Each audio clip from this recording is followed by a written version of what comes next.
السلام علیکم۔ Islamic life line میں خوش آمدید۔ دوستو، اللہ کی ذات انسان سے بہت ہی محبت کرتی ہے۔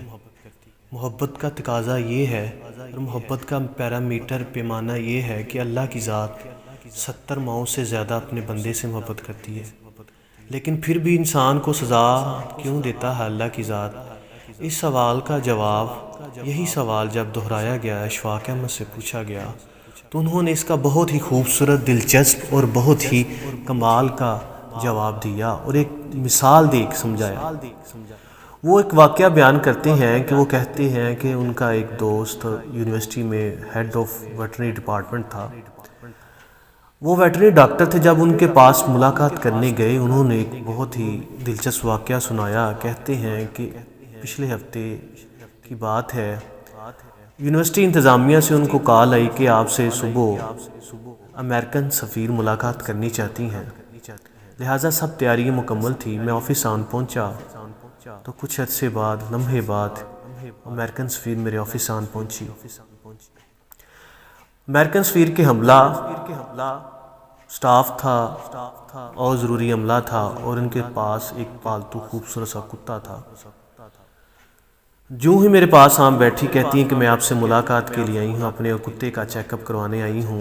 یہ کچھ دنوں سے بہت سی عجیب حرکتیں اور نافرمان سا ہو گیا ہے، میری بات نہیں مانتا، میرے پاس نہیں آتا، میرا کہنا نہیں مانتا، خدا را اس کا علاج کیجئے، اس کو ٹھیک کر دیں، میں اس سے بہت محبت کرتی ہوں، اپنے ساتھ امریکہ سے پاکستان لائی ہوں، اس کو ہر چیز کی فیسلٹی ہے، لیکن پھر بھی یہ بے اتناب، بے وفا اور بدلہ سا ہو گیا۔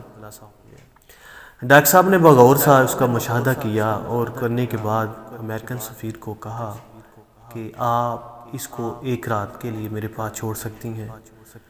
امریکن سفیر فوری طور پہ شاک میں آئی اور انکار کر دیا کہ نہیں، میں اس کو نہیں آپ کے پاس نہیں رکھ سکتی ایک رات کے لیے بھی۔ تو میں نے کہا پھر اس کا علاج ناممکن ہے، آپ کو اس سے ساتھ لے جائیے، لیکن ساتھ والے اسٹاف نے سمجھایا کہ اس کو علاج ضروری ہے، آپ ایک رات کے لیے کی تو بات ہے، اس کو ڈاکٹر صاحب کے پاس چھوڑ دیں، صبح لے جائیے گا۔ بڑی بے اتنائی سے، بڑی بے دلی سے وہ راضی ہوئیں اور میرے پاس چھوڑ کے چلی گئیں۔ میں نے اپنے کامدار کو آواز دی، جو ایک جٹ آدمی تھا، اس کو میں نے کہا اس کو لے جاؤ، اس کتے کو، اور جانوروں کا جو باردانہ ہے، باڑا ہے، جو جگہ ہے جہاں پہ بھینسیں ہیں، دوسرے گھوڑے ہیں، باقی جانور بندے ہیں، ان کو بھی اس کو بھی وہاں پہ باندھ دو۔ باندھنے کے بعد ایک کام کرنا ہے کہ اس کو ہر گھنٹے بعد چمڑے کا جوتے سے اس کی پٹائی کرنی ہے، اور اس کو اوپر، اس کی کھال کے اوپر پانی ڈالنا ہے، اور کھانے میں اس کو کچھ نہیں دینا صرف پانی کے سوا، اور یہی کام تو نے ساری رات کرتے رہنا۔ کمدار نے انکار نہیں کیا، وہ چلا گیا اس کو لے کے، اور ساری رات ہی یہی کام کرتا رہا۔ صبح میں جب آفس آن پہنچا تو کچھ ہی لمحے بعد دوبارہ امریکن سفیر میرے آفس میں آن بیٹھی۔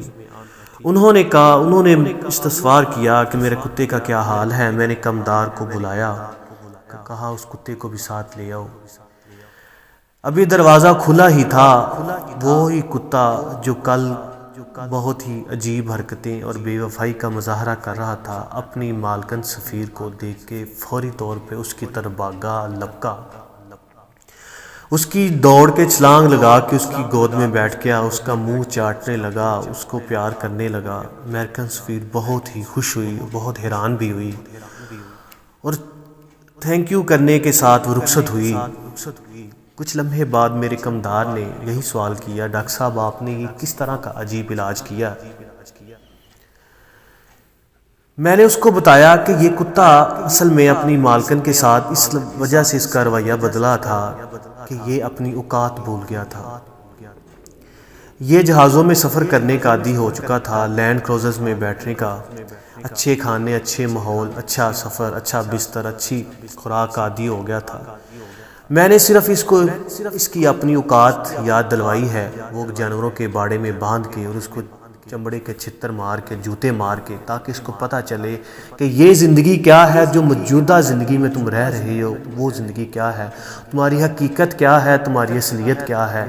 یہ میں نے اس کو مینٹلی، سائیکولوجیکلی اور فزیکل ٹریٹمنٹ کی ہے، اور یہی میرا طریقہ تھا۔